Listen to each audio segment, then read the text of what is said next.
ओम सभी को नमस्ते जी। दोस्तों, आज का विषय हमारा बहुत महत्वपूर्ण होने वाला है। मेरी तबीयत खराब है, फिर भी मैं वीडियो आपके लिए बना रहा हूँ, क्योंकि दोस्तों मेरा मानना है कि अच्छी चीज़ हम सब तक जितनी जल्दी हो सके उतनी जल्दी पहुँचाने के लिए हमें प्रयासरत रहना चाहिए। दोस्तों, आज का हमारा विषय ये है कि बहुत सारे व्यक्ति ये कहते हैं, जो कि गलत तरीके से अग्निहोत्र का प्रचार प्रसार कर रहे हैं कि इससे के करने से कोई फायदा नहीं, उल्टा प्रदूषण ही होता है। उनको आज इस वीडियो के माध्यम से मैं जवाब देने का काम करूंगा। और दूसरा, मैं आपको ये बताने का काम करूंगा कि किस तरीके से हम हवन का फ़ायदा ले सकते हैं। बहुत सारी रिसर्च भी इनके ऊपर हुई है, और क्या क्या हवन करने के फायदे होंगे। दोस्तों चलिए फिर शुरू करते हैं। दोस्तों, बहुत सारे ऐसे धूर्त और पाखंडी लोग हैं जो हवन का गलत तरीके से प्रचार कर रहे हैं, जो ये कहते हैं कि हवन करने से तो प्रदूषण फैलता है। तो भाई मेरे को एक बात का जवाब दो, जिस तरीके से इस दुनिया के अंदर प्रदूषण बढ़ता जा रहा है, तो क्या इसका मतलब आपके पास तो कोई ऐसी चीज है नहीं जिससे हवा को शुद्ध किया जा सके, और आप गलत तरीके से हवन का प्रचार करके जो व्यक्ति हवन करते हैं उनको भी रोक रहे हो। इसका मतलब हवा को शुद्ध करने का फिर कोई भी तरीका नहीं है, और एक दिन ये दुनिया ऐसे ही वायु प्रदूषण से मर जाएगी। तो भाई क्यों आप इस अग्निहोत्र का गलत तरीके से प्रचार प्रसार कर रहे हो? यदि आपके पास कोई ऐसी चीज है जो कि हवा को अच्छे से शुद्ध कर सकती है, तो उसको हम सब अपनाने के लिए तैयार हैं। वो चीज आप वो फॉर्मूला हमें दो ना, क्योंकि आपके पास ऐसा तो कुछ है नहीं। अग्निहोत्र ही एक ऐसी विधि है जिससे हम हवा को शुद्ध कर सकते हैं, वातावरण के अंदर हानिकारक बैक्टीरिया वायरस को खत्म कर सकते हैं। दोस्तों, 2-3 दिन पहले मैंने एक वीडियो देखी थी। एक लड़का बहुत ही हवन का विरोध कर रहा था, और यहां तक कि वो तो बहुत सारी रिसर्च जो हुई है उनको भी गलत बता रहा था। उसने थोड़ी बहुत केमिस्ट्री पढ़ रखी थी, और भाई मैं ये बताता हूं कि ये हमारी ऋषि महर्षियों की देन है, जो कि हम 1,96,08,53,123 साल से यह जवन करते हुए आ रहे हैं। और दोस्तों, उसने जो भी थोड़ी बहुत केमिस्ट्री पढ़ रखी है, और जबकि अग्निहोत्र तो हमारी ऋषि मुनियों की देन है, जिनको तुम आज के वैज्ञानिक बोलते हो ना, इनसे कई गुना ज्यादा कुशल थे वो। उन्होंने हर चीज को हर कसौटी पे कस के देखा है, तब जाके वो कोई भी चीज समाज को देने का काम करते थे। और तुमने थोड़ी सी केमिस्ट्री पढ़ के अपने आप को बहुत बड़ा विद्वान समझने की आप कोशिश कर रहे हो। तो भाई गलत चीजों का प्रचार प्रसार न करो। अग्निहोत्र के अंदर बहुत ताकत है। दोस्तों, हमारी ऋषि महर्षियों ने कहा है, यज्ञो वही श्रेष्ठतम कर्म है। यानी कि जो भी आप श्रेष्ठ कर्म करते हो ना, उन सब में सर्वश्रेष्ठ है यज्ञ। और दोस्तों, अग्निहोत्र एक ऐसी चीज है जहां तक भी इसकी सुगंध जाती है, आप वहां पे तक हजारों जीव जंतु, हजारों पेड़ पौधे और हजारों व्यक्तियों का आप भला करने का काम करते हो। इसलिए हमारे ऋषि मुनियों ने यज्ञो वही श्रेष्ठतम कर्म ये बताने का काम किया है। यानी कि आप यदि किसी की भलाई करना चाहते हो ना, तो अग्निहोत्र से बढ़िया कोई चीज नहीं है। और इसी चीज का लोग दुष्प्रचार कर रहे हैं। अब दोस्तों, हम चर्चा करते हैं कि यज्ञ किस तरीके से काम करता है। दोस्तों, जैसे कि कोई भी लकड़ी होती है, उसके अंदर कार्बन की मात्रा होती है, मैं ये मानता हूं। लेकिन अलग अलग लकड़ियों के अंदर कार्बन की मात्रा अलग अलग होती है। जैसे कि किसी लकड़ी के अंदर कार्बन की मात्रा ज्यादा होती है, जब उसको जलाया जाता है ना, तो उससे कार्बन डाइऑक्साइड निकलती, कार्बन मोनोऑक्साइड निकलती है। ये बिल्कुल सही बात है। लेकिन दोस्तों, हवन के अंदर सब प्रकार की लकड़ियों की मान्यता नहीं है। कुछ लकड़ियों की मान्यता है जिसके अंदर कार्बन की मात्रा बहुत ही कम होती है, जिसके अंदर आम, बरगद, पीपल, चंदन, बिल्व, पलास, डाक और गाय के गोबर के उपले, इनके अंदर कार्बन की मात्रा बहुत ही कम होती है। जब इनको जलाया जाता तो कार्बन डाइऑक्साइड और कार्बन मोनोऑक्साइड बहुत ही कम निकलती है और इसके फायदे कई गुना होते हैं। इस संसार के अंदर कोई भी ऐसी चीज नहीं है यदि जिसके लाभ हैं तो उसके पीछे कुछ न कुछ हानि आपको जरूर देखने को मिलेगी। और जबकि अग्निहोत्र के तो फायदे अधिक है और नुकसान तो बिल्कुल न के बराबर ही है। दोस्तों, जो ये संविधाएं मैंने बताई है, इन संविधाओं के अंदर कार्बन की मात्रा बहुत कम होती है, सिर्फ इनका ही यज्ञ के अंदर प्रावधान है। और संविधाओं के अंदर 3 प्रकार के आपको नेचुरल पॉलीमर देखने को मिलेंगे, लिग्निन, पैक्टिन और दोस्तों सेलुलोज होता है। जब इनके ऊपर फैटी एसिड यानी कि घी डाला जाता है तो कुछ केमिकल रिएक्शन होती है। शुरुआत में कुछ लकड़ी जलेगी, कुछ उसका बंधन होगा, और जब उसका बंधन होगा ना तो वहां पे एक गैस बनेगी फॉर्मल्डिहाइड। अब वो लड़का इस फॉर्मल्डिहाइड गैस को भी बहुत खतरनाक बता रहा है। दोस्तों, जाके सर्च कर लेना कि फॉर्मल्डिहाइड जो है ना, इसका यूज हमारी बहुत सारी डेली लाइफ की चीजों में इस्तेमाल किया जा रहा है। तो अगर ये इतनी खतरनाक होती ना तो क्यों यूज किया जाता? तो वो बिल्कुल ही दुष्प्रचार कर रहा था। और जैसे ही फॉर्मल्डिहाइड गैस बनती है उसके बाद हमारे वातावरण के अंदर जो नमी होती है उसके साथ ये मिलके नियोसेंट ऑक्सीजन बनाने का काम करती है। और नियोसेंट ऑक्सीजन के जब 2 मॉलिक्यूल बनते हैं तो उससे ऑक्सीजन का निर्माण होता है, और जब 3 मॉलिक्यूल मिलते हैं तो ओजोन का निर्माण होता है। तो दोस्तों, इस तरीके से यज्ञ से ऑक्सीजन और ओजोन का निर्माण होता है। दोस्तों, ओजोन वही गैस है जो कि सूर्य से आने वाली पराबैंगनी विकिरणों को रोकने का काम करती है। और धीरे धीरे जैसे प्रदूषण बढ़ता जा रहा है और जो भी शीतलता प्रदान करने वाले यंत्र हैं जैसे कि फ्रिज है, एसी है, ये ओजोन गैस को बहुत हानि पहुंचाने का काम कर रहे हैं। और दूसरी ओर अग्निहोत्र इसका निर्माण करने का काम कर रहा है। और यदि हर जगह अग्निहोत्र होना शुरू हो गया ना तो ऑक्सीजन और ओजोन की कभी भी कमी नहीं पड़ेगी। और दोस्तों, ऑक्सीजन तो पेड़ पौधे भी बनाते हैं, लेकिन ओजोन को बनाना इतना आसान नहीं है।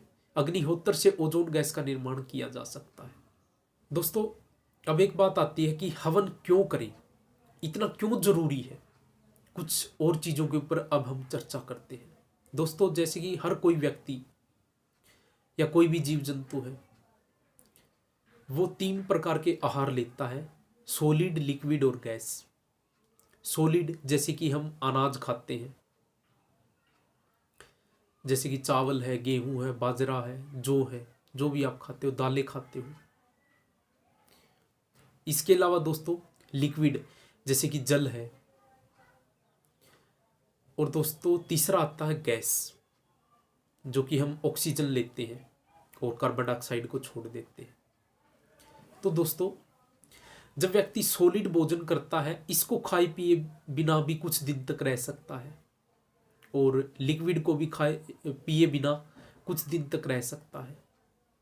लेकिन दोस्तों, गैस को यदि वह कुछ मिनट भी ना लेना उसी टाइम उसकी मृत्यु हो जाएगी।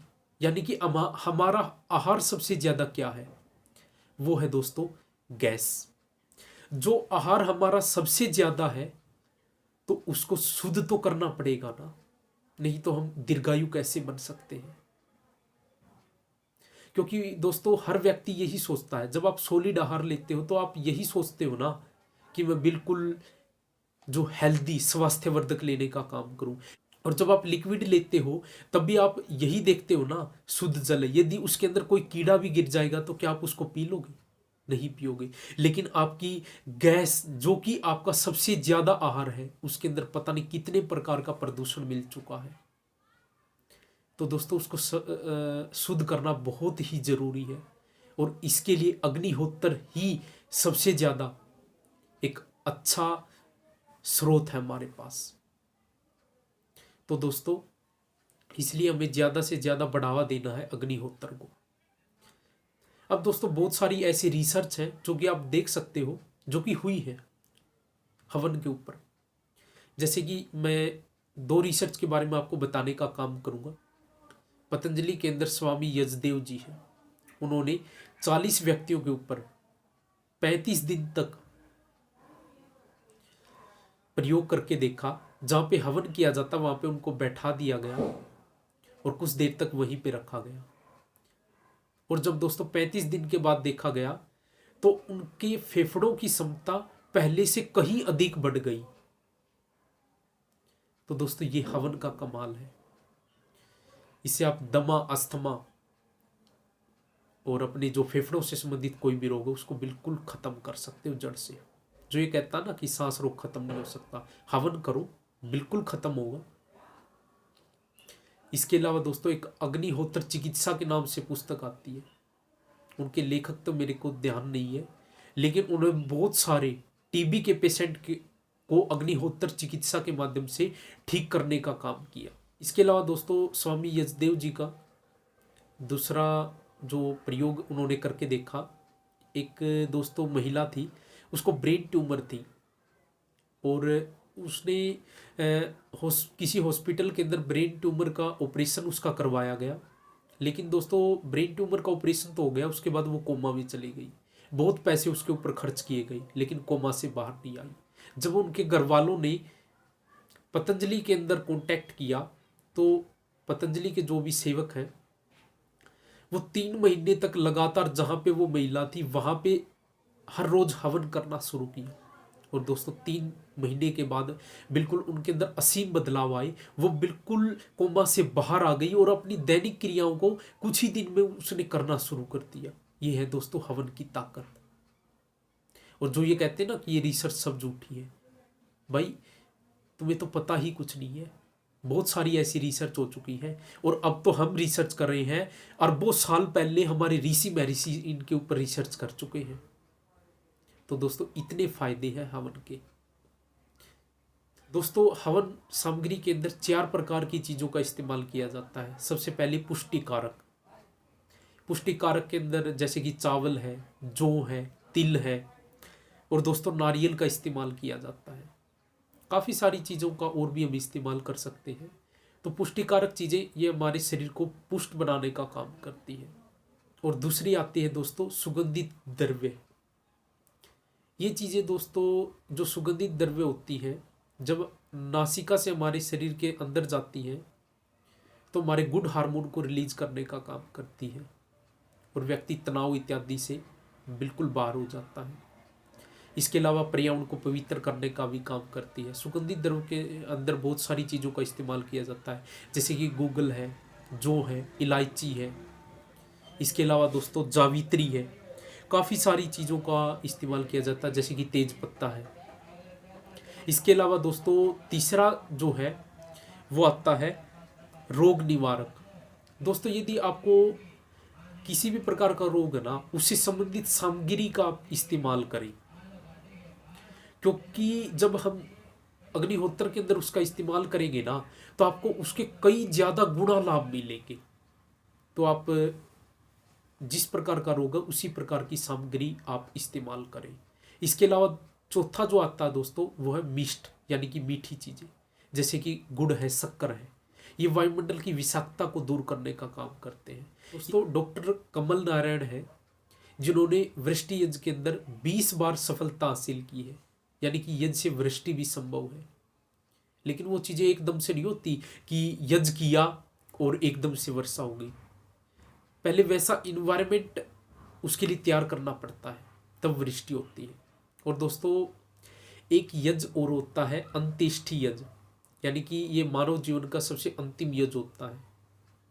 जब व्यक्ति की मृत्यु हो जाती है, जब उसका अंतिम संस्कार किया जाता है, उसको बोलते हैं अंत्येष्टि यज्ञ। ये हमारे ऋषि महर्षियों की देन है कि उन्होंने ऐसा बताया कि मुर्दे को कभी भी जमीन के अंदर गाड़ना नहीं चाहिए, क्योंकि एक तो भूमि प्रदूषण होता है, दूसरा जमीन की भी कमी पड़ती है, और तीसरा वहाँ पे बहुत सारे ऐसे बैक्टीरिया वायरस पनपते हैं जो कि रोगों को ही बढ़ावा देने का काम करेंगे। तो दोस्तों हमारे ऋषि महर्षियों ने ये प्रावधान किया कि जब किसी भी व्यक्ति की मृत्यु होती है ना, तो उसको उसके शव को जलाना है।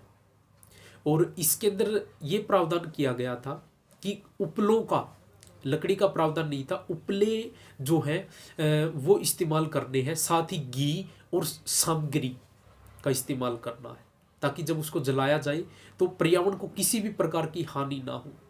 इसलिए सामग्री और घी का उसके अंदर इस्तेमाल किया जाता है।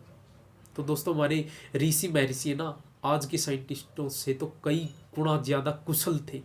और दोस्तों जो हवन की राख होती है ना, यदि इसका खेतों में इस्तेमाल किया जाए या आप घर पे भी पेड़ पौधे लगाते हो वहाँ पे इस्तेमाल करके देखना भाई, बहुत ही अच्छे रिजल्ट आपको देखने को मिलेंगे। बहुत सारी ऐसी रिसर्चें हो चुकी है जो ये बैठे बैठे बात करते हैं ना, ये हवन के बारे में कुछ जानते ही नहीं। सिर्फ इनको तो किसी बात को गलत ही ठहराना है, गलत साबित करना है, इसके अलावा कुछ नहीं।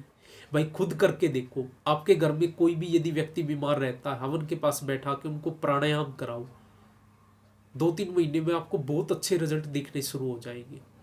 तो दोस्तों यदि हवन की महिमा तो बहुत ही ज़्यादा है। यदि सभी बातें आपसे चर्चा करने लग जाऊं तो ये वीडियो बहुत ज़्यादा लंबी बन जाएगी। तो दोस्तों ज़्यादा लंबी वीडियो, इतना व्यक्तियों के पास, किसी के पास धैर्य नहीं होता कि ज़्यादा लंबी वीडियो को सुने। तो दोस्तों आज की वीडियो आपको कैसी लगी अपनी राय जरूर देना। मिलते हैं किसी अगली वीडियो के अंदर। ओम, सभी को नमस्ते जी।